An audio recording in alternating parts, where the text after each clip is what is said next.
தத்தை போல தாவும் பாவை பாதம் நோகும் என்று நெத்தை போல பூவை தூவும் வாடை காற்றும் உண்டு.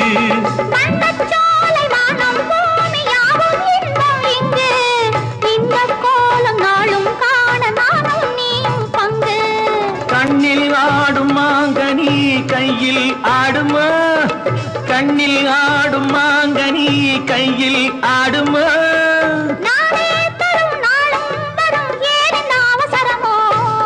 பச்சை கிளி முத்துச்சரம் முல்லை கொடி யாரோ பாவை என்னும் பேரில் வரும் தேவன் மகள் நீயோ.